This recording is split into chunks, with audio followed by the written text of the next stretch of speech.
লক্ষ্মীপুরে অনেক জায়গায় নামতে শুরু করেছে বন্যার পানি, তবে ড্রেনেজ ব্যবস্থা ভালো না থাকায় কিছু কিছু জায়গায় এখনো জলাবদ্ধতা আছে। বিস্তারিত জানাতে লক্ষ্মীপুরে আছেন রিপোর্টার আতাউর কাউসার। সরাসরি যাচ্ছি তার কাছে। আতাউর, আমি এই মুহূর্তে আছি লক্ষ্মীপুর জেলার সদর উপজেলার মান্দারি ইউনিয়নের দক্ষিণ মান্দারির একটি গ্রামে। এই গ্রামে এই মুহূর্তে আপনারা দেখতে পাচ্ছেন যে প্রচুর পানির মধ্যে আমি দাঁড়িয়ে আছি, এবং যদি উপর থেকে ছবি নেওয়া হতো তাহলে দেখা যেত চারদিকে পানি, মাঝখানে কিছু ঘরবাড়ি আছে, এমন একটি অবস্থা।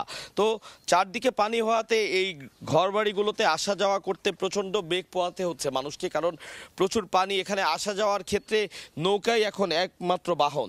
এবং এই আশপাশের যে ঘরবাড়িগুলো দেখছেন, অনেক ঘরবাড়ি আছে যেগুলোর ভিটি ভেঙে যাওয়ার উপক্রম হয়েছে। আসলে যে পরিমাণ পানি এই ঘরবাড়িগুলোতে উঠেছিল, এগুলোর ভিটি আসলে কতদূর টিকবে, বা বন্যার পানি পুরোপুরি সরে যাওয়ার পরে এই ঘরগুলো আসলে টিকে থাকবে কিনা, সেটি এখন একটি বড় প্রশ্ন এবং এখানকার বাসিন্দাদের একটি বড় আশঙ্কার কারণ হয়ে দাঁড়িয়েছে তাদের জন্য। কারণ যে পরিমাণ পানি এখানে উঠেছিল, আমরা শুনেছি যে গত 5 দিন আগে এখানে অন্তত আরও 1 হাত পর্যন্ত বেশি পানি ছিল।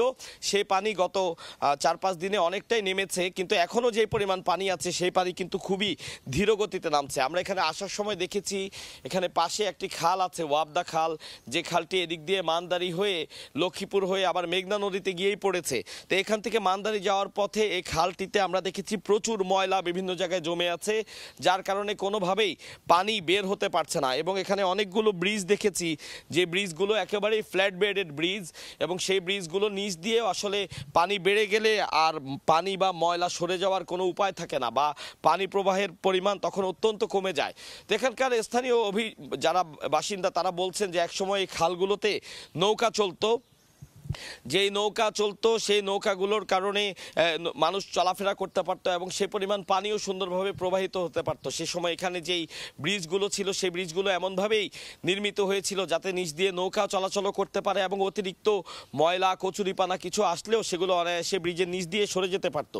কিন্তু এখন এই ফ্ল্যাট বেডেড ব্রিজগুলো করায় ওনারা বলছেন যে বর্তমান বা সাম্প্রতিক সময়ে যে বন্যার ঘটনাগুলো ঘটছে বা অতিবৃষ্টির কারণে যে জলাবদ্ধতা তৈরি হচ্ছে, সে পানি কিন্তু সহজে নামতে পারছে না, যার প্রেক্ষিতে গ্রামের মানুষগুলো অত্যন্ত দুর্ভোগ পোহাতে হচ্ছে। এবং আমরা দেখছি কি ধরনের দুর্ভোগে তারা আছেন, এবং তারা বলছেন যে গত 4-5 দিন আগেও যে পরিমাণ ত্রাণ এদিকে এসেছিল, এটি কিন্তু আস্তে আস্তে অনেকটাই কমে এসেছে, কিন্তু মানুষ এখনো পর্যন্ত যথেষ্ট দুর্ভোগে আছে।